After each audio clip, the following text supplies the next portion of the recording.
Amen. Amen. മത്തായിയുടെ സുവിശേഷം Matthew chapter 5 verse 20. മത്തായിയുടെ സുവിശേഷം 5-ാമത്തെ അധ്യായം 20-ാമത്തെ വാക്യം വായിച്ച് ആ ഒരു ടോപ്പിക്കലായിട്ട് ചില കാര്യങ്ങൾ പറയാനായിട്ട് കർത്താവ് ശരണപ്പെടുന്നു. I'm going to deliver a topical sermon based on Matthew chapter 5 verse 20. നിങ്ങളുടെ നീതി ശാസ്ത്രിമാരുടെയും പരീശന്മാരുടെയും നീതിയെ കവിയുന്നില്ലെങ്കിൽ നിങ്ങൾ സ്വർഗരാജ്യത്തിൽ കടക്കയില്ല എന്ന് ഞാൻ നിങ്ങളോട് പറയുന്നു. For I say to you that unless your righteousness surpasses that of the scribes and Pharisees, you will not enter the kingdom of heaven. ഞാൻ ആ വാക്യം വിശദമാക്കാനായിട്ടല്ല ഇന്ന് ആഗ്രഹിക്കുന്നത്. I'm not going to explain that particular verse today. 2020 നമ്മൾ സഭയായിട്ട് Mathew 5, 6 and 7 എൻ്റെ ഓർമ്മ ശരിയാണെങ്കിൽ 56 എപ്പിസോഡായിട്ട് നമ്മൾ പഠിച്ചിട്ടുണ്ട്. എവരി 1 hour 56 മണിക്കൂർ കൊണ്ട് ഈ 7 അധ്യായം 111 വേഴ്സസ് ആണെന്ന് എൻ്റെ ഓർമ്മ. അത് അന്ന് ഉണ്ടായിരുന്ന ആളുകൾ അറ്റൻഡ് ചെയ്തവരൊക്കെ നന്നായിട്ട് പഠിച്ചിട്ടുണ്ടെന്ന് ഞാൻ വിചാരിക്കുന്നു. അതിനകത്ത് വളരെ വിശാലമായിട്ട് ഞാൻ 20-ാമത്തെ വാക്യമൊക്കെ എക്സ്പ്ലെയിൻ ചെയ്തിരുന്നു. പക്ഷേ ഇന്നൊരു ടോപ്പിക്കൽ ഒരു സർമ്മം പറയാൻ വേണ്ടി ഞാനൊരു വാക്യം എടുത്തുവെന്ന് മാത്രമേ ഉള്ളൂ. In the year of 2020, almost 56 weeks, I went through almost all this 111 verses, and I believe many of us had the opportunity to hear that. ഇവിടെ കർത്താവ് പറയുന്ന ഒരു പ്രധാനപ്പെട്ട കാര്യം, വളരെ ഈ സെർമൺ ഓൺ ദ മൗണ്ട് എന്നുള്ളത് കർത്താവ് ഒരു മലയിൽ വെച്ച് ശിഷ്യരോട് പറഞ്ഞ കാര്യമാണ്. അതിനകത്ത് 2 വാക്യങ്ങളാണ് ഇൻട്രൊഡക്ഷനും കൺക്ലൂഷനുമായിട്ട് പോകുന്നത്. ബാക്കി എല്ലാ വാക്യം ഡോക്ട്രിനാണ്. We can see the Sermon on the Mount is full. Only first 2 verses are introduction. The rest of the verses are completely doctrine. Almost 109 verses. 109 verses together. അത് വളരെ വളരെ ഗൗരവമായിട്ട് നമ്മുടെ കർത്താവിൻ്റെ ഏറ്റവും ഗ്രേറ്റ് സർമൺ ആയിരുന്നു Mathew 5, 6 and 7. The greatest sermon of our Lord Jesus Christ is Matthew chapter 5, 6 and 7. അത്ര rich ആണ് അതിനകത്തെ ഓരോ വാക്കുകളും. That much richness these chapters contain. ഈ ബ്ലസ്സഡ്നെസ് ഒക്കെ പറഞ്ഞ് താഴോട്ട് വന്നിട്ട് 20-ാമത്തെ വാക്യം അതിൻ്റെ പ്രാക്ടിക്കലായിട്ടുള്ള കാര്യങ്ങൾ 21 മുതൽ മറ്റൊരു സബ്ജക്റ്റിലേക്ക് പോവുകയാണ്. ആ പോകുന്നതിന് മുമ്പ് ജീസസ് ഇത് പ്രത്യേകം ഡിസൈപ്പിൾസിനോട് പറയുന്ന കേട്ടോ. പിന്നെ പുരുഷാരം കേൾക്കുന്നുണ്ട്, പക്ഷേ ഇത് ഡിസൈപ്പിൾസ് ആണ് യേശുവിൻ്റെ focus. Here we can see the specific focus is for the disciples, though multitudes are listening here. And verse 20, he is giving an introduction for the next 21 onwards verses. ഈ sermon on the മൗണ്ടിനകത്ത് 18 കാര്യങ്ങളാണുള്ളത്. 18 things. 18 things there are represented here in the Sermon on the Mount. അല്പം കൂടെ ശ്രദ്ധിച്ചിരുന്നേ, എനിക്ക് നിങ്ങളുടെ attention ഇച്ചിരി വേണം. 18 കാര്യമുണ്ട് ഈ 111 വാക്യത്തിനകത്ത് explain ചെയ്യാൻ. There are 18 things to be explained throughout these 111 verses. 9 കാര്യങ്ങൾ നമുക്കുണ്ടാകേണ്ടതാണ്. The 9 things we all should have. It should be mandatory 9 things we all need to have. രക്ഷിക്കപ്പെട്ട എല്ലാവർക്കും ഉണ്ടാകേണ്ട 9 കാര്യങ്ങൾ. Those who are born again, they need these 9 things. പിന്നെ എത്രണ്ണം ബാക്കിയുണ്ട്? 9 രക്ഷിക്കപ്പെടുന്നതിന് മുമ്പേ നമ്മിലുള്ളതാണ്. അതിനെ നമ്മൾ മാറ്റണം. അതാണ് sermon on the mount. There are other rest of the 9 things we had in our personal nature before we are being born again, and we need to remove that 9 things. Anger, immorality, lie, seeking the honor of men. അങ്ങനെ ഒരു 9 കാര്യമുണ്ട്. Sermon on the മൗണ്ടിൻ്റെ conclusion ഇത്രേ ഉള്ളൂ. 9 കാര്യം നമ്മിലുണ്ടാകണം. നമ്മിലുള്ള 9 കാര്യത്തെ നമ്മൾ എന്ത് ചെയ്യണം? forsake ചെയ്യണം. അതാണ് അതിൻ്റെ sum and substance. The summary of the Sermon on the Mount is there are 9 things which we need to cling to, and there are 9 things we need to get rid of. 20-ാമത്തെ വാക്യം അതിനകത്തെ വളരെ പ്രധാനപ്പെട്ട ഒരു വാക്യമാണ്. വളരെ പ്രധാനപ്പെട്ട ഒരു വാക്യം. An important verse is chapter 5 verse 20. കർത്താവ് ശിഷ്യന്മാരോട് പറയുകയാണ്, തൻ്റെ മെയിൻ പ്രൈമറി ഓഡിയൻസ് ശിഷ്യരാണ്. ശിഷ്യരോട് കർത്താവ് പറയുകയാണ്, നിങ്ങളുടെ നീതി ശാസ്ത്രിമാരുടെയും പരീശന്മാരുടെയും നീതിയെ കവിയുന്നില്ല എങ്കിൽ നിങ്ങൾ സ്വർഗരാജ്യത്തിൽ കടക്കുകയില്ല എന്നാണ് പറഞ്ഞത്. Lord Jesus Christ actually teaching his own disciples very specifically, and he is mentioning in a very serious tone, for I say to you that unless your righteousness surpasses that of the scribes and Pharisees, you will not enter the kingdom of heaven. ആ വാക്യത്തിൽ നിന്ന് ഒരു കാര്യമേ പറയുന്നുള്ളൂ, അതിൻ്റെ വിശദീകരണമല്ല. അവിടെ എന്താ ഈ ശാസ്ത്രിമാരുടെ നീതി, പരീശന്മാരുടെ നീതി, അതിനെ നമ്മൾ എക്സീഡ് ചെയ്യണമെന്ന് ദൈവാത്മാവ് എഴുതിയേക്കുന്നതിന്റെ കാര്യം എന്താ? What is the righteousness of a scribe or a Pharisee, and we need to surpass that righteousness? What does that mean? നീ അവിടെ ഇത്രേ ഉള്ളൂ. ഈ സത്യത്തിലുണ്ടല്ലോ, അന്ന് ജീസസ് ഈ പ്രസംഗം നടത്തുമ്പം ആ ആളുകളുടെ മുന്നിലെ സൂപ്പർ സ്പിരിച്വൽ ആരാന്നറിയാമോ? ഈ സ്ക്രൈബ്സും പാരസീസുമാണ്. അവർ അല്ലെങ്കിൽ നമ്മളെ പറഞ്ഞാൽ നമ്മൾ എല്ലാവരും പറയൂലേ, പറഞ്ഞാലും ഇല്ലേലും പറയും, നമ്മളാണല്ലോ ഈ ക്രിസ്ത്യൻ കമ്മ്യൂണിറ്റിയിൽ നമ്മൾ പറയും വി പെന്തക്കോസ്റ്റൽസ് ആ സൂപ്പർ സ്പിരിച്വൽ എന്ന് പൊതുവേ നമ്മുടെ ചിന്തയിലെങ്കിലും ഉണ്ടെന്നാണ് ഞാൻ വിചാരിക്കുന്നത്. അന്നത്തെ ഒരു സം കൈൻഡ് ഓഫ് പെന്തക്കോസ്റ്റൽസ് ആയിരുന്നു ആര്? ഈ സ്ക്രൈബ്സും ഈ ഫാരിസീസും ഒക്കെ. ജീസസ് പറയുക, സ്വർഗരാജ്യത്തിൽ കടക്കണമെങ്കിൽ അവരുടെ നീതിയെ നിങ്ങൾ കവിയുന്നില്ല എങ്കിൽ കടക്കുകയല്ലെന്ന് പറഞ്ഞപ്പം അക്ഷരാർത്ഥത്തിൽ ഇവർ ഞെട്ടിപ്പോയി കാണും. The scribes and Pharisees were the foremost. They are one of the representatives of that society at that time. And Jesus was saying that unless you surpass the righteousness of those scribes and Pharisees, you will not enter into the kingdom of heaven. When they heard this, they were shocked. എന്താ നീതിയെ കടക്കുക? ഈ ഭാഗം വായിച്ചാൽ സിമ്പിളാണ്. അതായത് പരീശൻ്റെ നീതി എന്നുള്ളത് എല്ലാം എക്സ്റ്റേണലാണ്, എല്ലാം എക്സ്റ്റേണലാണ്. their righteousness were mostly external, focused on ceremonies, appearances and human standard. അവരെല്ലാ കാര്യം ചെയ്യുന്നത് മനുഷ്യൻ എങ്ങനെ കാണുന്നു, പുറമേ എങ്ങനെ വീക്ഷിക്കുന്നു, ആളുകൾ എങ്ങനെ മാർക്കിടുന്നു, മറ്റുള്ളവർ അതിനെപ്പറ്റി പറയുന്ന അഭിപ്രായം എന്താണ്, അതാണ് അവരുടെ റൈച്ചസ്നെസ്. ജീസസ് പറയുകയാണ്, ദൈവരാജ്യത്തിൽ ഒരുവൻ കടക്കണമെങ്കിൽ നമ്മുടെ ഭക്തി എക്സ്റ്റേണലായി മറ്റുള്ളവരുടെ ഒപ്പീനിയൻ അല്ല, നമ്മുടെ ഭക്തി ഇന്റേണലായിരിക്കണം എന്ന് പറഞ്ഞ് യേശു ആ പ്രസംഗം തുടരുകയാണ്. Lord Jesus Christ was specifically mentioning that scribes and Pharisees, all rituals and all of their piety was just external. Lord Jesus is specifically mentioning we should focus not on the external or physical appearance or being religious externally, but we need to have a change internally. എങ്ങനെ പരീശന്മാരുടെ ന്യായശാസ്ത്രിമാരുടെ നീതി എങ്ങനെ കവിയാം? How can we internal ആയിരിക്കണം, എല്ലാം God focused ആയിരിക്കണം. കർത്താവ് എന്ത് പറയും, തിരുവെടുത്ത് എന്ത് പറയും, ഞാനത് ചെയ്താൽ ദൈവത്തിന് മഹത്വം ഉണ്ടാവുമോ? മനസ്സിലാവുന്നോ? അതാണ് എക്സ്റ്റേണൽ അല്ല, ഇന്റേണലാണ്. ബേസിക് റിക്വയർമെന്റ് ദൈവം പ്രസാദിക്കാൻ ഇന്റേണൽ ആയിരിക്കണം എല്ലാ കാര്യങ്ങളും. All the things, if God wants to please in us, we want to please God. All the actions should not be focused externally to please human beings, but we need to have an internal actions in order to please our Heavenly Father. Deeper ആയിരിക്കണം, real ആയിരിക്കണം, internal ആയിരിക്കണം. എന്നാൽ മാത്രമേ പരീശന്റെ നീതിയെ കവിയാൻ കഴിയുകയുള്ളൂ. The righteousness should be deeper, it should be internal, and then only we can surpass the external righteousness of scribes and Pharisees. കർത്താവ് ഈ പരീശന്മാരുമായിട്ട് പലപ്പോഴും സംസാരിക്കുമ്പം വളരെ ഷാർപ്പായിട്ട്, മറ്റൊരു നിലയിൽ പറഞ്ഞാൽ കർത്താവ് ഭൂമിയിലായിരുന്നപ്പോൾ ഏറ്റവും ഹാർഡായിട്ട് ഇടപെട്ട ഗ്രൂപ്പ് ആരെന്ന് ചോദിച്ചാൽ അന്നത്തെ സൂപ്പർ സ്പിരിച്വലായിട്ട് ആളുകൾ കണ്ടിരുന്ന ഈ പാരസീസിനോടാണ്. സൂപ്പർ സ്പിരിച്വലായിട്ട് കണ്ട ഈ പാരസീസിനോട് ഏറ്റവും ഹാർഡ് പാമ്പെന്നൊക്കെ വിളിക്കുന്നുണ്ട്, സർപ്പസന്തതി എന്ന് വിളിക്കുന്നുണ്ട്, വൈപ്പർ എന്ന് വിളിക്കുന്നുണ്ട്, ബ്ലൈൻഡ് ഗൈഡേഴ്സ് എന്ന് വിളിക്കുന്നുണ്ട്, ഹിപ്പോക്രൈറ്റ്സ് എന്ന് എൻ്റെ ഓർമ്മ ശരിയാണെങ്കിൽ മോർ ദാൻ 10 times എങ്കിലും മാത്യു റെക്കോർഡ് ചെയ്യുന്നുണ്ട്, അങ്ങനെ വിളിക്കുന്നുണ്ട്. വേറെ ആരെയും കർത്താവ് അങ്ങനെ വിളിക്കുന്നില്ല, സ്ത്രീകളെ അങ്ങനെ വിളിക്കുന്നില്ല. പ്രോസ്റ്റിറ്റ്യൂട്ടായിട്ട് നടന്നവരെ അങ്ങനെ വിളിക്കുന്നില്ല. ഈവൻ ചുങ്കക്കാരെ കർത്താവ് അങ്ങനെ വിളിക്കുന്നില്ല. കാര്യം എന്നാണെന്നറിയാമോ? അവരോടൊക്കെ പറഞ്ഞാൽ അവർക്ക് മനസ്സിലായിട്ട് അവർ പറയും, ലോർഡ് വി കമ്മിറ്റഡ് സിൻ. പക്ഷേ ഒരു പാരസീസിനോട് പറഞ്ഞാലോ അവൻ എപ്പോഴും സെൽഫ് റൈച്ചസ് ആയിരിക്കും.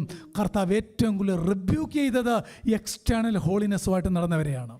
Our Lord Jesus, during his ministry on this earth, he hated and he actually called names, especially to the scribes and Pharisees who showed religiousness externally. He called certain names and he actually interacted with them, rebuked them very harshly. ഒരു ചോദ്യം ചോദിച്ച് മുന്നോട്ട് പോകാം. നമ്മുടെ നീതി internal ആണോ അതോ external ആണോ? Let me ask you a question. What is our righteousness? Whether it is an external one or an internal one? നമ്മൾ ആത്മീയത്തിൽ കാണിക്കുന്ന കാര്യങ്ങൾ ഇന്റേണൽ ആണോ അതോ എക്സ്റ്റേണൽ ആണോ? Whatever we are showing spiritually or religious actions, is it coming just to be an external factor or is it coming from അത് internal? Real ആണോ deeper ആണോ എന്നതാണ് ചോദ്യം. My question is it real? Is it deep? നമ്മുടെ കർത്താവ് ഈ പരീശന്മാരുമായിട്ടുള്ള കോൺവെർസേഷനകത്താണ് പറഞ്ഞു വരുന്നത്. 4 കാര്യങ്ങൾ നമ്മളോട് ആദ്യം ചെയ്യണമെന്ന് പറഞ്ഞിട്ടുണ്ട്. The first of Jesus. കർത്താവ് ഈ മാത്യുവിനകത്ത് വേറെയുണ്ട്. മാത്യുവിനകത്ത് 4 കാര്യങ്ങൾ നിങ്ങൾ ആദ്യം ചെയ്യേണ്ടതെന്ന് ആവർത്തിച്ച് അന്നത്തെ ഓഡിയൻസിനോട് പറഞ്ഞെങ്കിൽ അത് റിലയബിളാണ്. ഇന്ന് എന്നോടും അത് പറഞ്ഞേക്കുകയാണ്. നമ്മൾ ആദ്യം ചെയ്യേണ്ട 4 കാര്യങ്ങൾ ഞാൻ നിങ്ങളോട് പറയാൻ പോവുകയാണ്. 4 കാര്യങ്ങൾ. Lord Jesus specifically mentioned to the disciples, these 4 things you need to do every beginning or initially you need to do these 4 things. പക്ഷേ നമുക്ക് ഏറ്റവും പ്രാധാന്യത രക്ഷാസ്നാനം, ആത്മസ്നാനം, ഇതിനൊക്കെയാണ് നമ്മൾ പ്രാധാന്യത കൊടുക്കുന്നത്. അതിൻ്റെ അപ്പുറത്തോട്ടൊരു സ്പിരിച്വാലിറ്റിയെ പറ്റി ബഹുഭൂരിപക്ഷം ആളുകൾക്കും പ്രാധാന്യതയില്ല. ഒരുപക്ഷെ അവർക്ക് അത് അറിയില്ല എന്നാണ് ഞാൻ മനസ്സിലാക്കുന്നത്. But most of the Christians, I observe that they are just giving preliminary doctrinal things like salvation and baptism. Those things they give very much value, but the rest of the internal values they usually neglect. ഈ ചർച്ചിൻ്റെ കാര്യമല്ല പറഞ്ഞത്. ഇവിടെ ഒരു കൺസെഷനും ഇല്ലെന്ന് നിങ്ങൾക്കറിയാം അല്ലേ? Okay. ആദ്യം ചെയ്യേണ്ട കാര്യം ശ്രദ്ധിച്ച് കേട്ടോണം. ആദ്യം ചെയ്യേണ്ട കാര്യം ആദ്യം ചെയ്യുന്നില്ലെങ്കിൽ നാളെ അത് ചെയ്യാൻ പറ്റാതെ പോയാലോ? Amen. If we need to begin certain things with certain actions, if we didn't begin today, will we get an opportunity tomorrow? നമുക്ക് ഇന്ന് ചെയ്യേണ്ട കാര്യങ്ങൾ ഇന്ന് ചെയ്യാൻ പറ്റിയില്ലെങ്കിൽ സിമ്പിളായിട്ട് പറഞ്ഞു, ഇന്ന് ചെയ്യേണ്ട കാര്യം ഇന്ന് ചെയ്യുക. നാളെ ചെയ്യേണ്ട കാര്യം തമ്പുരാൻ അനുവദിച്ചാൽ എന്ത് ചെയ്യാം. Whatever we are assigned to do today, we need to do it today itself. And whatever we need to do tomorrow, if God willing, we will continue. യൂറോപ്പിലെ ഒരു മ്യൂസിയത്തിൽ നിങ്ങൾ ചെന്നാൽ കാണാം. യൂറോപ്പിലെ ഒരു മ്യൂസിയത്തിനകത്ത് ഒരു ജർമ്മൻ ചാൻസലർ ഹാഫ് പിക്ചർ ഇരിപ്പുണ്ട്. In a European museum, there is a picture of a German chancellor. ആ ചിത്രത്തിൻ്റെ പ്രത്യേകത തലയില്ല, ഉടല് മാത്രമേ ഉള്ളൂ. അതാണ് അതിൻ്റെ പ്രത്യേകത.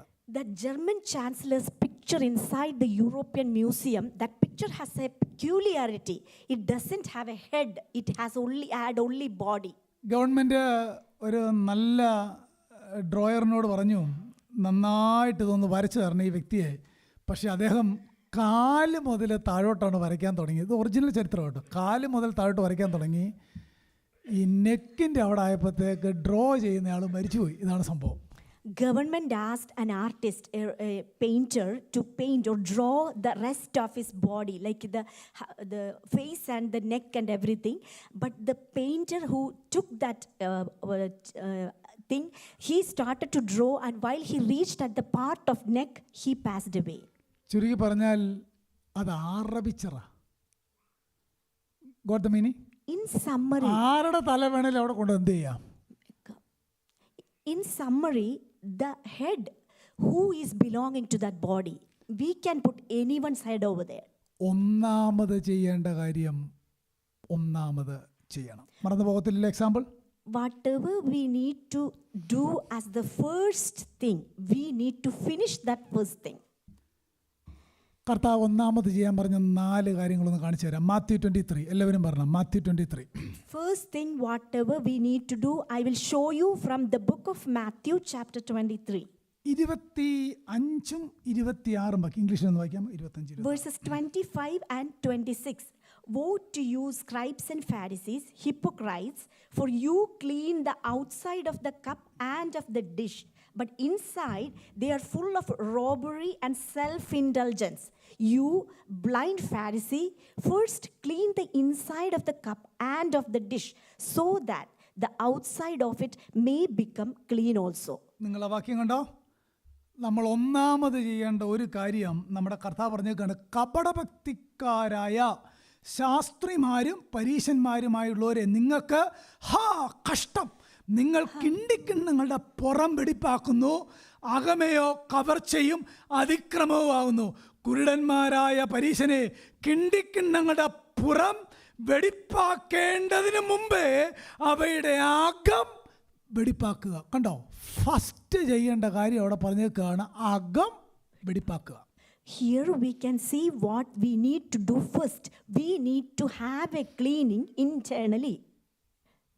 ഇവിടെ ഞാൻ മുമ്പ് പറഞ്ഞല്ലോ, ഈ കപടഭക്തിക്കാരെന്ന് മാത്യുവിനകത്ത് 12 പ്രാവശ്യം വിളിച്ചിട്ടുണ്ട് കർത്താവരെ. 12 പ്രാവശ്യം. Lord Jesus was addressing scribes and Pharisees as hypocrites 12 times. Chapter 23-കകത്ത് 6 പ്രാവശ്യം വിളിച്ചിട്ടുണ്ട്. In chapter 23, he was again addressing these scribes and Pharisees, hypocrites 6 times. ഈ കപടഭക്തിക്കാരൻ എന്നുള്ളതിൻ്റെ അർത്ഥം ആക്ടർ അല്ലെങ്കിൽ മാസ്ക് ധരിക്കുന്നവൻ, എക്സ്റ്റേണലായിട്ട് ചെയ്യേണ്ട ഒരു നമ്മുടെ ഭക്തി എന്ന് പറഞ്ഞാൽ എന്തൊക്കെയാണ്? പ്രാർത്ഥിക്കണം, പാട്ട് പാടണം, പ്രസംഗിക്കാൻ നേരത്ത് റെഡി ആയിട്ടിരിക്കണം, ആത്മീയകാര്യത്തിൽ ഉത്സാഹം ഉണ്ടായിരിക്കണം. പക്ഷേ ഇതൊക്കെ ഭക്തനല്ലാതെ എന്ത് ചെയ്യാം? What are the marks of a person being good or religious? We think that if they started to pray, come to church on time, listen to the word of God, that is not the mark of a true religious spiritual person. ഇവിടെ കപടഭക്തിക്കാരനോട് കർത്താവ് പറയുക, നിന്റെ ഈ അവിടെ ആ പാത്രത്തിൻ്റെ അകവും പുറവും എന്നുള്ളത് അവൻ്റെ ജീവിതം കേട്ടോ. ജീവിതം ക്ലീൻ ആക്കുന്ന കാര്യമാണ് യേശു പറയുന്നത്. Here we can see a cup which needs to be cleaned inside, and he is talking about the outside. It is actually mentioning about the life of a person. സിമ്പിളായിട്ട് പറഞ്ഞാൽ നമ്മുടെ ജീവിതത്തെ ഒരു പാത്രത്തോട് ഉപമിച്ച് കർത്താവ് പറഞ്ഞേക്കുകയാണ്. ആ പാത്രമാകുന്ന നമ്മുടെ ജീവിതത്തിൻ്റെ എവിടമാണ് ആദ്യം വെടിപ്പാക്കേണ്ടത്? നമ്മളോട് ചോദിച്ചാൽ നമ്മൾ പറയും എവിടാണേലും കുഴപ്പമില്ല എന്ന് പറയും. പക്ഷേ യേശു പറയുന്നു, ആദ്യം നിങ്ങളുടെ ജീവിതത്തിൻ്റെ അകം വെടിപ്പാക്കണം. ഒന്നാമത് ഇന്റേണലി നമ്മൾ വെടിപ്പായിരിക്കണം. Our life is being compared to a cup or a dish, and he is mentioning that first our life or the cup and the dish should be clean inside. First we need to have an internal cleansing. പരീശന്മാരെ കർത്താവ് വിളിക്കുകയാണ് കപടഭക്തിക്കാരായ കുരുടന്മാരെ എന്നാണ്. നിങ്ങൾ 5 പ്രാവശ്യം പ്രയോഗം അവിടെ ഉണ്ട്. കപടഭക്തിക്കാരെ, കുരുടന്മാരെ എന്നാണ് വിളിക്കുന്നത്. നമുക്കത് കേട്ടാൽ പ്രത്യേകം തോന്നുകയില്ല. ഇവിടെ യോഗത്തിന് നമ്മുടെ കർത്താവ് പ്രസംഗിക്കാൻ വന്ന് കൂട്ടിക്കുക, ഞാൻ ഒന്നാമതിരിക്കുക, നമ്മളെല്ലാം കൂടെ കർത്താവ് വിളിക്കുക. കപടഭക്തിക്കാരെ എന്ന് വിളിച്ചാൽ എങ്ങനെ ഇരിക്കും? നിങ്ങളൊന്ന് ആലോചിച്ച്. Just imagine, Lord Jesus was addressing this group, oh hypocrite, blind guides. Just imagine if Lord Jesus is standing in front of this pulpit and calling all of us blind guides or hypocrites. ആ feeling ആണ് അവർക്കുണ്ടായത്, മനസ്സിലാക്കണം. Just imagine the feeling they had. That feeling they are actually bearing that time. സിമ്പിളായിട്ടൊന്നുമില്ല പറഞ്ഞാലേ, യേശു പത്രോസിനോട് ചോദിക്കുക, എന്നെ കേട്ടെ, യേശു പത്രോസിനോട് ചോദിക്കുക, നിങ്ങളുടെ നാട്ടിലെ ഏറ്റവും നല്ല ആത്മീയരുടെ 2 പേരുടെ പേര് പറയാമോ എന്ന് ചോദിക്കാമെന്ന് കൂട്ടിക്കുക. പത്രോസിനോട് അന്ന് ചോദിക്കുക, നിങ്ങളുടെ നാട്ടിലെ ഏറ്റവും നല്ല ആത്മീയരാരാ? Let me tell you an example. Just imagine Lord Jesus was asking the disciple Peter, can you please mention 2 of the most religious persons in your city? Godly people. ഉറപ്പായിട്ടും 2 പരീശന്മാരുടെ പേരേ പറയത്തുള്ളൂ, right? Peter should always trying to mention only 2 scribes or Pharisees' name. നിങ്ങൾ നോക്കി, അങ്ങനെ അവരാണ് ഭക്തന്മാര്. ഇവര് ഭക്തന്മാരുവാന്ന് പറഞ്ഞവരെ യേശു വിളിക്കുകയാണ്, നിങ്ങൾക്കയ്യോ കഷ്ടം. Those who are being addressed as the most pious or religious or spiritual people, Lord Jesus is addressing them blind guides or hypocrites. ഇവിടെ പരീശന്മാരെ വിളിക്കുകയാണ്, നിങ്ങൾ ആദ്യം അകം ശരിയാക്കണം. Lord Jesus is calling Pharisees and scribes and saying, clean your inside. ഇവിടെ ഇരിക്കുന്ന എല്ലാവരോടും കർത്താവ് ആദ്യം ചെയ്യാൻ പറയുന്ന കാര്യം എന്താണെന്നറിയാമോ? Internal cleanliness. All of us are being addressed and we are being told by our Lord Jesus that we need to have an internal cleaning. ഈ 23-ാം അധ്യായത്തിനകത്ത് കുരുടന്മാരെ എന്നാണ് അവരെ വിളിക്കുന്നത്. കുരുടന്മാരെ. Here Lord Jesus is addressing blind guides. എന്താ ഈ കുരുടൻ എന്ന് വിളിക്കുന്നതിന്റെ അർത്ഥം? Why he was addressing them blind men? ഓ കുരുടൻ എന്ന് വിളിച്ചു കഴിഞ്ഞാൽ അതിന്റെ അർത്ഥം അവനെ തന്നെ കാണാൻ മേലെന്നാ. മനസ്സിലാകുന്നോ? Blind man, he cannot see himself. ലവോദിക്ക സഭയുടെ കർത്താവ് എന്നാ പറഞ്ഞേ? ഈ കാലഘട്ടത്തോട് ഏറ്റവും ചേർന്ന് നിൽക്കുന്ന എല്ലാ സഭയും ഒരുപോലെയാണെങ്കിലും ഈ കാലഘട്ടത്തിന്റെ ഈ സിസ്റ്റത്തോട് അധികം ചേരുന്ന സഭയാണ് ലവോദിക്ക സഭ.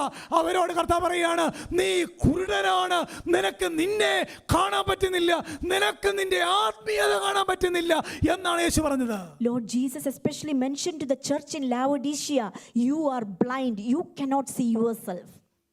നമ്മുടെ ജീവിതത്തെ നമുക്ക് കാണാൻ പറ്റുന്നുണ്ടോ? Are we able to see our own life? അതോ എക്സ്റ്റേണൽ ആയിട്ടുള്ള എന്തെങ്കിലുമൊക്കെ നടത്തി നമ്മൾ പോവുകയാണോ? Or are we just expressing external actions? വിശദീകരണം കൂടാതെ ആർക്കും ദൈവത്തെ കാണാൻ കഴിയില്ല. Without holiness, no one is able to see Lord Jesus. നമ്മെ വിളിച്ചിരിക്കുന്ന അശുദ്ധിക്കല്ല, വിശുദ്ധിക്കത്രേ. അത് തുച്ഛീകരിക്കുന്നവൻ എന്നെയല്ല, പരിശുദ്ധാത്മാവിനെ അത്രേ തുച്ഛീകരിക്കുന്നത്. Internal cleanliness. We are called to be sanctified. We are otherwise, if we are not cleansing ourselves, we are despising the one who called us. ആരും മറക്കരുത്, പരീശന്റെ നീതി എങ്ങനെ കവിയാം? ഒന്നാമത്തെ കാര്യം, പാത്രത്തിന്റെ അകം first of Jesus, internal cleanliness. First thing we should never ever forget, first we need to have an internal cleansing. നമ്മുടെ ഭക്തിയും നമ്മുടെ മാനസാന്തരവും നമ്മുടെ ആത്മീയതയെല്ലാം അകത്തു നിന്ന് പുറത്തേക്ക് വരണം. All of our religious facts or whatever the piety or whatever services we are doing, everything should come out of our internal. Praise the Lord. Hallelujah. എല്ലാവർക്കും മനസ്സിലായല്ലോ കർത്താവ് ആദ്യം ചെയ്യാൻ പറഞ്ഞ ഒരു കാര്യം internal. Amen. First thing we need to do, or Lord Jesus mentioned, we need to have an internal cleansing. ഇനി മാത്യു 7ലേക്ക് വന്ന രണ്ടാമത്തെ കാര്യം, എനിക്ക് പെട്ടെന്ന് 4 കാര്യം പറയണം. The next thing, let us go back to Matthew chapter 7. അതിൻ്റെ 1 മുതൽ 7 വരെയുള്ള വാക്യമാണ്, പക്ഷേ മുഴുവൻ വായിക്കാനായിട്ട് നമുക്ക് സമയമില്ല. മാത്യു 7 1 to 7 അകത്ത് ജീസസ് പറയുന്നൊരു കാര്യമുണ്ട്. പ്രത്യേകിച്ച് 5ാമത്തെ വാക്യം മാത്രം നോക്കിയേ, അവിടെ ഒരു പ്രയോഗമുണ്ട്. കപടഭക്തിക്കാരെ, കർത്താവ് വീണ്ടും വിളിക്കുക, കപടഭക്തിക്കാരെ മുമ്പേ സ്വന്തം, അവിടെ പ്രയോഗം കണ്ടോ? മുമ്പേ കണ്ടോ? എല്ലാവരും മുമ്പേ സ്വന്തം കണ്ണിൽ നിന്ന് കോലെടുത്ത് കളയുക, പിന്നെ സഹോദരന്റെ കണ്ണിൽ നിന്ന് കരട് എടുത്തു കളയുവാൻ വെടിപ്പായി കാണും. അവിടെ ഒന്നാമത് ചെയ്യേണ്ട കാര്യം കർത്താവ് പറഞ്ഞിട്ടുണ്ട്. Again we can see Matthew chapter 7 verse 5. He is addressing the scribes and Pharisees saying, you hypocrite, first take the log out of your own eye, and then you will see clearly to take the speck out of your brother's eye. 5ാമത്തെ വാക്യത്തിനകത്തെ ആ പ്രയോഗം എല്ലാവരും കണ്ടോ? First, ആദ്യം നമ്മുടെ കണ്ണിലെ ആ വലിയ കമ്പെടുക്കണം, എന്നിട്ട് വേണം സഹോദരന്റെ കുറവ് കണ്ടെത്താൻ പോകാൻ എന്നാണ് യേശു പറഞ്ഞത്. Lord Jesus was clearly mentioning, first examine yourselves and find the problem within yourself, and then only search problems or issues with your brother or sister. പ്രിയപ്പെട്ടവരെ, അവിടുത്തെ അർത്ഥം എന്താണെന്നറിയാം? ഒന്നാമത്തേത് എക്സ്റ്റേണൽ ക്ലെൻലിനെസ് അല്ല, ഇന്റേണൽ ക്ലെൻലിനെസ് ആണ് കർത്താവ് പറഞ്ഞതെങ്കിൽ, രണ്ടാമത് ആദ്യം നമ്മളോട് ചെയ്യാൻ പറഞ്ഞത് പേഴ്സണൽ ഡിസിപ്ലിൻ, സോഷ്യൽ ഡിസിപ്ലിൻ അല്ല, personal discipline. Amen. First thing he said, to have an internal cleansing, and then second he was mentioning we need to have a personal examination or discipline. നമുക്ക് ഈ discipline, പ്രത്യേകിച്ച് ഈ ഒരു contest, ഈ ഒരു രാജ്യത്തൊക്കെ discipline എന്ന വാക്ക് തന്നെ നമുക്ക് ഇഷ്ടമല്ല, right? We never ever like the word discipline, especially in this country. പക്ഷേ നമുക്ക് മറ്റുള്ളവരെ ഡിസിപ്ലിൻ ചെയ്യാൻ ഇഷ്ടവുമാണ്, അതാണ് അതിനകത്ത് രസം. But we tend to like to discipline others. പക്ഷേ ഞാൻ ആ വിഷയത്തിലേക്ക് വരാം. നമ്മളെ തന്നെ എപ്പോഴേലും ഡിസിപ്ലിൻ ചെയ്തിട്ടുണ്ടോ?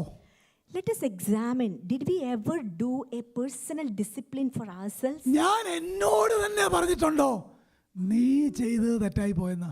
Have we ever told ourselves, whatever I committed is wrong? ഈ അടുത്ത കാലത്തെങ്ങാനും അങ്ങനെ ഒന്ന് പറയാൻ പറ്റിയിട്ടുണ്ടോ? Is it in the most recent days, have we ever felt that I am wrong? പണ്ടൊരു വൈഫ് തൻ്റെ ഹസ്ബൻഡിനെ പറ്റി പറഞ്ഞു, എൻ്റെ husband is just like A God. Once upon a time, a wife told, my husband is a god, is like A God. like a god. അതെന്നാന്ന് ചോദിച്ചപ്പോൾ എന്നാ പറയാ ഉത്തരം? ഹി നെവർ കമ്മിറ്റ് മിസ്റ്റേക്ക് എന്നാ അദ്ദേഹം പറയുന്നതെന്ന്. Why he said, everything is your problem. the wife was saying that my husband is always saying that he is right in all the things he says. ചില ആളുകൾ പറയത്തില്ല, ഏത് സഭയിൽ ചെന്നാലും അവിടെ എല്ലാം പ്രശ്നമാണ്, പക്ഷെ ഇവനാ അവിടുത്തെ പ്രശ്നം. There are certain people say that whichever church we go, there are problems, but the main problem is that person. പണ്ടൊരാൾ പെർഫെക്റ്റ് ചർച്ച് തപ്പി നടക്കുക, perfect church. One day, one person was searching for a perfect church. ആ വ്യക്തിയോട് ചോദിച്ചു, നീ എന്നെ യോഗത്തിനൊന്നും പോകാത്ത, perfect church കാണാത്തോണ്ട് പോകാത്താന്ന് പറഞ്ഞു. That person was asked, why are you not going to any churches? That person replied, I am searching for a perfect church. എങ്ങാനും ലോകത്തിലൊരു perfect church ഉണ്ടെന്ന് കൂട്ടുക, ഇവൻ അങ്ങോട്ട് ചെന്നാൽ അതും ഇംപെർഫെക്റ്റ് ആയില്ലേ? Just imagine if there is an imperfect church, if that imperfect person enter into that congregation, what is the possibility of that church? യേശു പറയാ Jesus was telling ആദ്യം first. ഇവിടുത്തെ ട്രക്കയിലിരിക്കുന്ന കോല് നമ്മുടെ കണ്ണിലിരിക്കുക.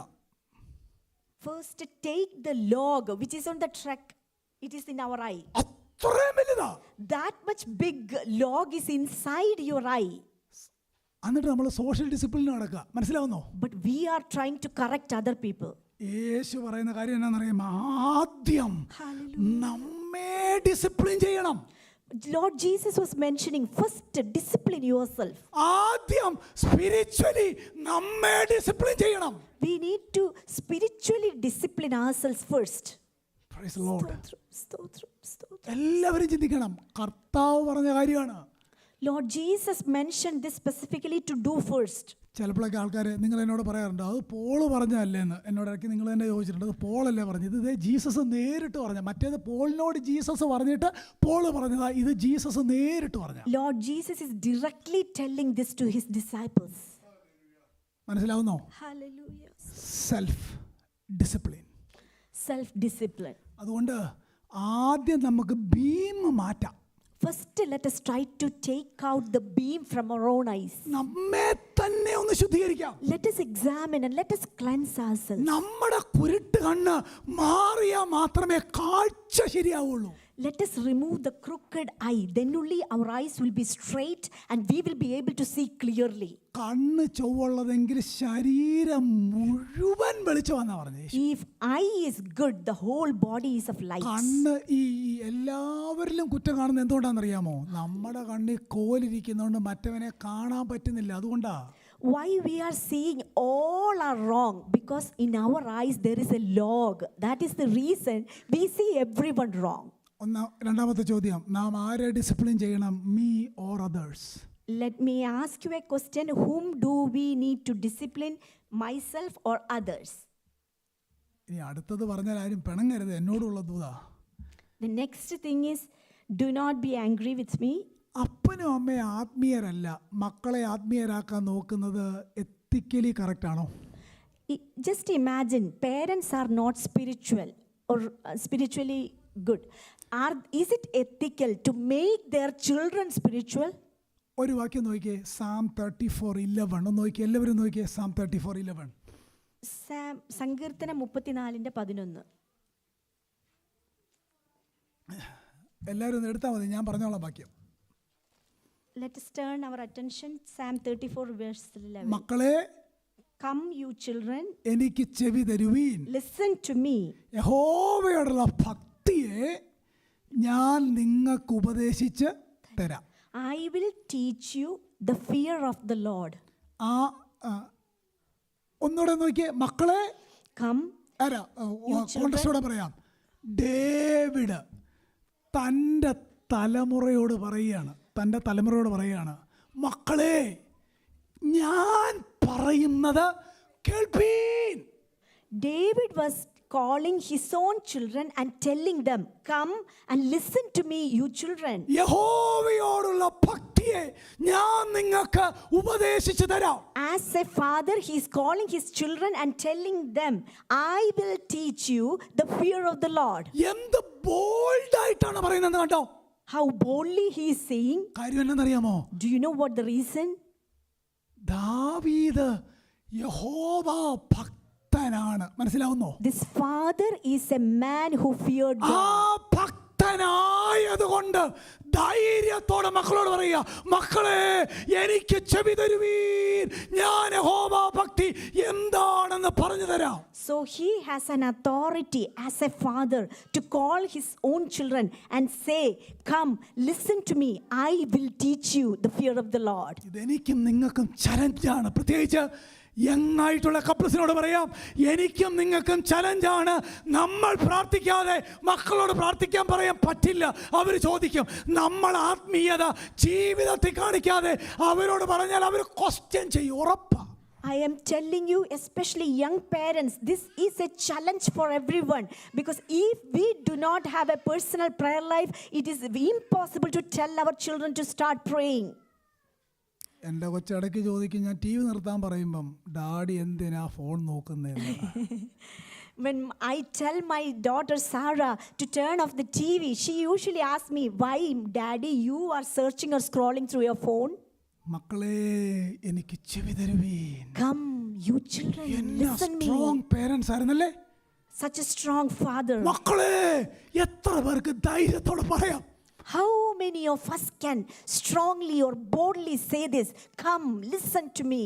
Self discipline. Self-discipline. ആദ്യം നാം നമ്മെ തന്നെ ഡിസിപ്ലിൻ ചെയ്യണം. First, we need to have a self-discipline of ourselves. മറ്റുള്ളവരെ വിധിക്കരുത്. Do not judge others. അത് വിധിക്കുക എന്നുള്ളത് മറ്റൊരു സബ്ജക്റ്റ് ആണ്. തെറ്റ് കാണിച്ചാൽ ഉപദേശ വിഷയത്തിൽ തെറ്റ് കാണിച്ചാൽ വിധിക്കാം. If there is a doctrinal mistake, we can correct a person. ഇവിടെ കർത്താവ് പറയുന്നത് സെൽഫ് ഡിസിപ്ലിൻ ഇല്ലാതെ സോഷ്യൽ ഡിസിപ്ലിൻ നടത്തുന്നതിനെയാണ് യേശു പറയുന്നത്. Without a self-discipline, do not impose a social discipline. എന്ന് പറഞ്ഞാലേ, പേഴ്സണലി നമുക്ക് ഡിസിപ്ലിൻ ഇല്ലെങ്കിൽ മറ്റുള്ളവരെ ഡിസിപ്ലിൻ ചെയ്യാനുള്ള ആ റൈറ്റ് നാം തന്നെ ക്യാൻസൽ ചെയ്യുകയാണെന്ന് യേശു പറഞ്ഞത്. If we do not have a personal discipline, we ourselves are cancelling to have a socially disciplining. You have no right to discipline others. Amen. We do not have an authority or right to discipline others if we lack personal discipline. ആദ്യം ചെയ്യേണ്ടത് internal cleanliness. First and initial thing we need to do in our life is an internal cleansing. രണ്ട്, personal self discipline. Second thing is self-discipline. എന്നിട്ട് ധൈര്യത്തോടെ പറയണം, മക്കളെ എനിക്ക് ചെവി തരുവീൻ, യഹോവയുള്ള ഭക്തിയെ ഞാൻ നിങ്ങൾക്ക് ഉപദേശിച്ചു തരാം. Then we will be able to boldly call our children and say, come, children, listen to me, I will teach you the fear of the Lord. ആത്മീയതയില്ലാത്ത നമുക്ക് മറ്റുള്ളവരുടെ ആത്മീയതയെ പറ്റി പറയാൻ റൈറ്റ് ഇല്ല. വ്യാജം പറയുന്ന എനിക്ക് മറ്റുള്ളവർ വ്യാജം പറയുന്നത് പറയാൻ റൈറ്റ് ഇല്ല. ഞാൻ എന്നെ തന്നെ ഡിസിപ്ലിൻ ചെയ്യണം എന്ന് യേശു വളരെ നേരിട്ട് പറഞ്ഞേക്കാണ്. Without self-discipline, do not try to impose a community discipline or a social discipline. ഒരു പ്രൈസ് ദി ലോർഡ് പറയണ്ടേ? Hallelujah, hallelujah, hallelujah, സ്തോത്രം. hallelujah, hallelujah. Are you following me? Hallelujah, stotram, stotram. മൂന്നാമത്തെ കാര്യം അറിയാവുന്ന വാക്യമല്ല, എല്ലാം അറിയാവുന്ന വാക്യം. മൂന്നാമത്തെ വാക്യം Third thing, മാത്യു 6:33. ഇവിടെ ഇരിക്കുന്ന എല്ലാവർക്കും കാണാൻ അറിയാവുന്ന വാക്യം 6:33. Matthew 6:33. എന്താ വാക്യം? Seek ye first the kingdom and his righteousness. നമ്മൾ പാടും, പറയും, മെമ്മറി വേഴ്സ് പറയും, എല്ലാം ചെയ്യും. മുമ്പേ first seek the kingdom of the Lord. മുമ്പേ അവൻ്റെ രാജ്യം അന്വേഷിക്കണം, മുമ്പേ അവൻ്റെ നീതി അന്വേഷിക്കണം. അവിടെ നീതി എന്നുള്ളത് ഇന്റേണൽ റൈച്ചസ്നെസ്സിൻ്റെ കാര്യമാണ്. Here we can see Matthew chapter 6 verse 33. Seek ye first the kingdom of God. And here the righteousness is internal righteousness. അവിടുത്തെ കാര്യം ഇത്രേ ഉള്ളൂ, seek God first. Seek God first. not the world. Amen. Not the world. Not the world. Seek God first. Seek first spirituality, Amen. First, we need to seek spirituality, not materialism. not the Materialism. materialism. നമ്മൾ ആദ്യം ഒന്നുകൂടെ ശ്രദ്ധിച്ച് അല്പം കൂടെ ഒന്ന് ഗൗരവമായിട്ടിരുന്നേ. Hallelujah. Hallelujah. ഇതൊന്നും കേൾവിക്കിഷ്ടമുള്ളതേ അല്ല. നിങ്ങൾക്കറിയാമോ, നിങ്ങൾ ബുക്ക് ഓഫ് ആക്സ് ഒന്ന് വായിച്ചു നോക്കണം. Book of Acts We all need to read the book of Acts. എല്ലാ പ്രസംഗത്തിനും 2 പ്രതികരണം ഉണ്ടായത്. 2 പ്രതികരണം. For all the messages, there were 2 reactions happened. ആരും പ്രസംഗം കഴിഞ്ഞ് നല്ല പ്രസംഗം എന്ന് പറഞ്ഞിട്ട് ഒറ്റ റെഫറൻസ് പോലും ഇല്ല. There were not any mention about a good preaching or an excellent preaching. ആ കോൺഗ്രിഗേഷൻ്റെ 2 റെസ്പോൺസ് എന്നാന്ന് പറയുമ്പോൾ, ഒന്നെങ്കിൽ അവരത് അനുസരിച്ചു, അല്ലെങ്കിൽ അവരത് റിജക്റ്റ് ചെയ്തു. ഈ 2 റെസ്പോൺസേ ഉള്ളൂ. We can see 2 clear responses in the book of Acts. Either they obeyed, accepted that teaching, or they disobeyed and rejected the word of God. Acts 17 മാത്രം ഒരു റെഫറൻസ് ഉണ്ട്, പിന്നെയും കേൾക്കാവെന്ന് പറഞ്ഞു. അത് that is another word for rejection. And in Acts 17, we can see a person saying that I will listen this later. That is also a type of rejection. എല്ലാ സന്ദേശത്തിനും 2 റെസ്പോൺസേ ഉണ്ടാവുള്ളൂ. ഒന്നെങ്കിൽ obedience to the word, അല്ലെങ്കിൽ rejecting the word. ഇതിന്റെ ഒരു middle ground ഇല്ല. For all the messages, only 2 responses. Either accept it or disobey it. There is nothing in between those. നമ്മൾ ആരംഭത്തിൽ വായിച്ച 2 വാക്യത്തിനകത്തും ആദ്യം ചെയ്യേണ്ടതുകൊണ്ട് രണ്ടാമത് ചെയ്യേണ്ടതുണ്ട്. We read already first thing and the second thing we need to do. പക്ഷെ ഇപ്പോൾ വായിച്ച 6:33 ആദ്യം ചെയ്യേണ്ടതേ ഉള്ളൂ, രണ്ടാമത് ചെയ്യേണ്ടതില്ല. But here in this chapter 6 verse 33, we only see what we need to do first. Nothing mentioned about what we need to second. Hello, അതിൻ്റെ അർത്ഥം എന്നാ അറിയാമോ? ഒരാൾ വ്യാഖ്യാനിച്ച് എനിക്ക് മനോഹരമായിട്ട് തോന്നി. മുമ്പേ ഫസ്റ്റ് അവൻ്റെ രാജ്യവും നീതി അന്വേഷിക്കണം. അന്നേരം ഒരാൾ ചോദിച്ചു, സെക്കൻഡോ അവൻ്റെ രാജ്യവും നീതി, തേർഡോ ജീവിതം മുഴുവൻ ഫസ്റ്റ്. അതിൻ്റെ അർത്ഥം എന്നാ അറിയാമോ? Simple meaning of that verse is, listen to me, simple meaning of that verse is, seek always what is eternal. Hallelujah, hallelujah. Always what is eternal. ആദ്യം അവൻ്റെ രാജ്യവും നീതിയും അന്വേഷിക്കുക. ഓൾവേസ് നിലനിൽക്കുന്നത് അന്വേഷിക്കുക. ഈ ലോകവും അതിൻ്റെ മോഹവും ഒഴിഞ്ഞു പോകും. അവൻ്റെ ഇഷ്ടം ചെയ്യുന്നവൻ എന്നേക്കും ജീവിക്കും. The true meaning of that verse is, throughout our lifetime, seek always eternal, because this physical world is going to be destroyed soon. ഇവിടെ കർത്താവ് പറയണം, ആദ്യം ചെയ്യേണ്ട കാര്യം പറയുന്നുണ്ട്, രണ്ടാമത് കർത്താവ് ചെയ്തോളൂ എന്നാണ് എഴുതുന്നത്. He will add unto that. He is giving us a promise. What do we need forever? The rest is assured. കർത്താവ് ചെയ്തുകൊണ്ടിരിക്കുകയാണ്. He is doing.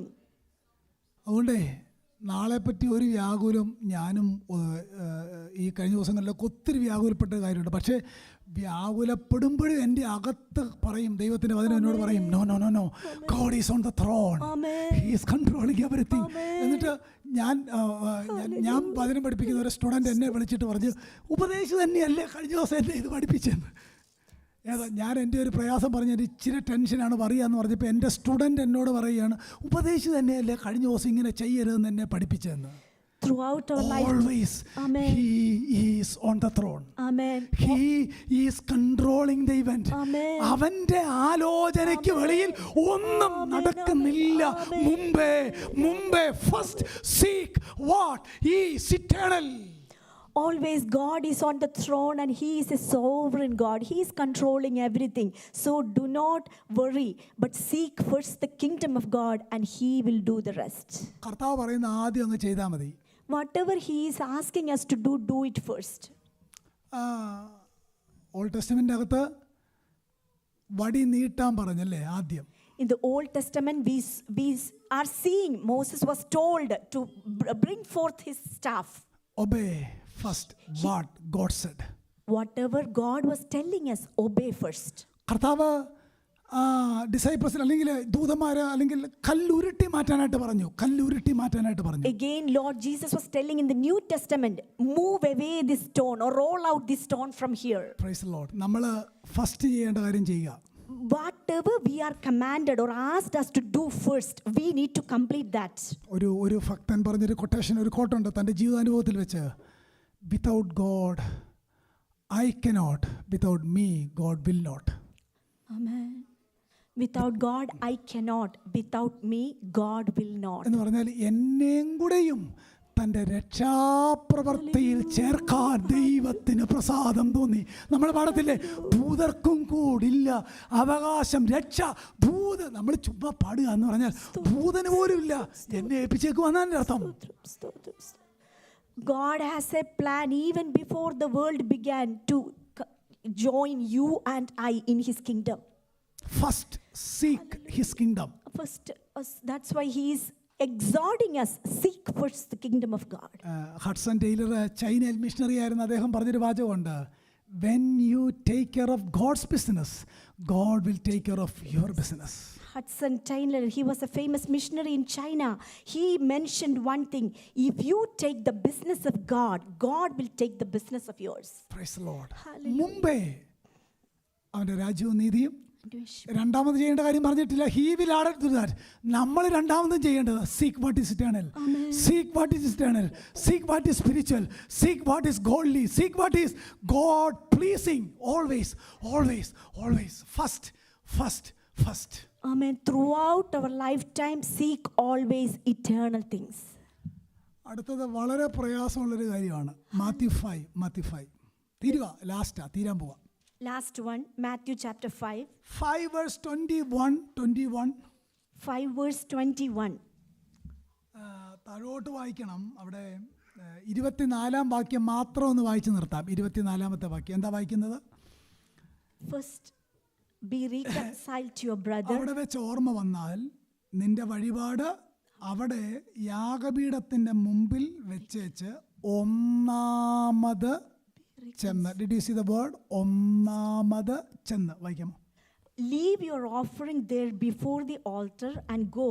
First, be reconciled to your brother and then come and present your offering. Praise the Lord. ഒന്നാമത് ചെന്ന് സഹോദരനോട് നിരന്നുകൊള്ളുക.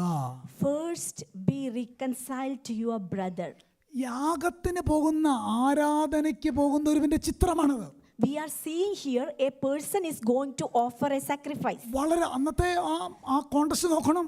May be മറ്റ് സ്ഥലങ്ങളിൽ നിന്ന് നടന്ന് long journey കഴിഞ്ഞാണ് ജെറുസലേമിലെ ദേവാലയത്തിൽ യാഗാർപ്പണത്തിനെത്തുന്നത്. അങ്ങനെയുള്ളവരാണ് യേശു പറഞ്ഞത്, നീ തിരിച്ചു പോകണം. At that time, in the area of Jerusalem, people were traveling long way to present their offering in front of the altar. For that group, God is saying, if you are presenting your offering at the altar, first be reconciled to your brother and then come and present your offering. ഇവൻ എന്തിനാ യാഗത്തിന് വന്നേക്കുന്നത് അറിയാമോ? Do you know why he came to present a sacrifice or offering? To reconcile with God. To reconcile with God. Reconcile with God ിനേക്കാൾ ഇവിടുത്തെ practical പ്രാധാന്യത reconcile with your fellow believers. Before having a reconciliation with God, the important matter over here is first have a reconciliation with your brother. തെറ്റ് triangular ആണ്. Wrong is always triangular. To God first, to others and to me and to myself. ആദ്യം ചെന്ന് നീ സഹോദരനോട് നിരപ്പാകണം, എന്നിട്ട് യാഗം മതി.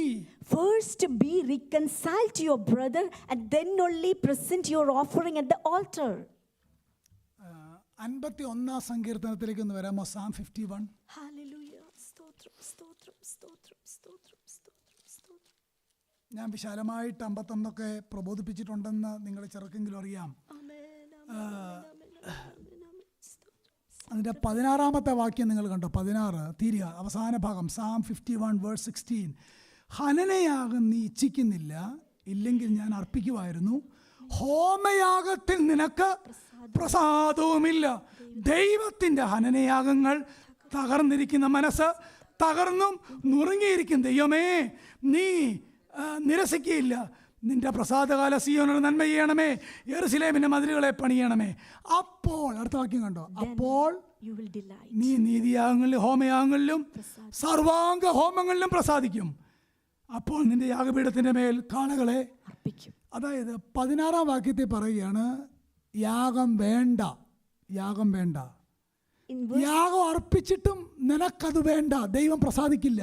പക്ഷേ വേഴ്സ് 19 കണ്ടോ, യാഗം കൊണ്ടുവാ, I will please on your sacrifice. എന്താ അർത്ഥം? ഇതിൻ്റെ ഇടയ്ക്ക് എന്തോ നടന്നു, right?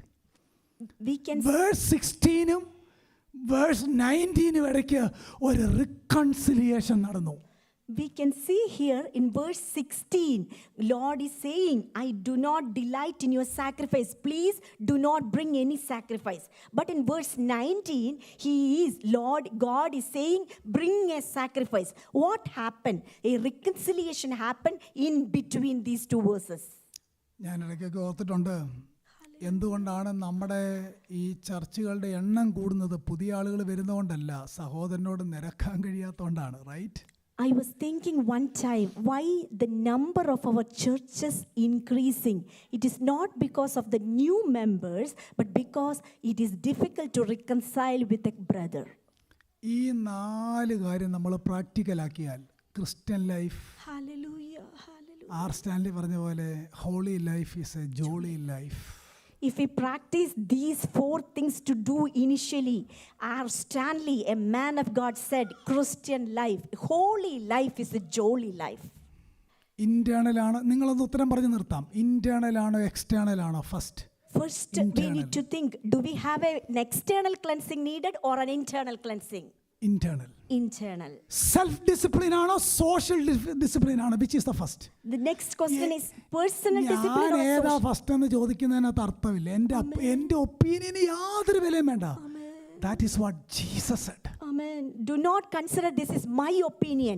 This is commanded by Jesus. എൻ്റെ ഒപ്പീനിയൻ ഒരു വിലയില്ല.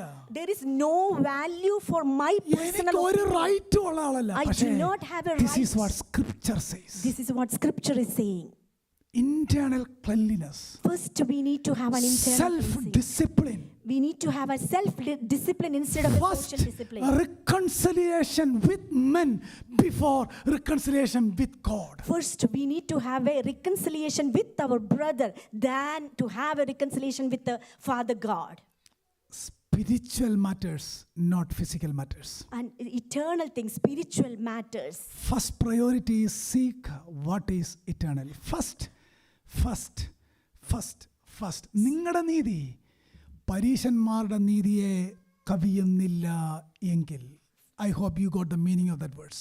First, we need to surpass the righteousness of the scribes and Pharisees, and I believe you understand what does that mean. Amen. കരമുയർത്തി ഹല്ലേലൂയ പറയാമോ? Hallelujah.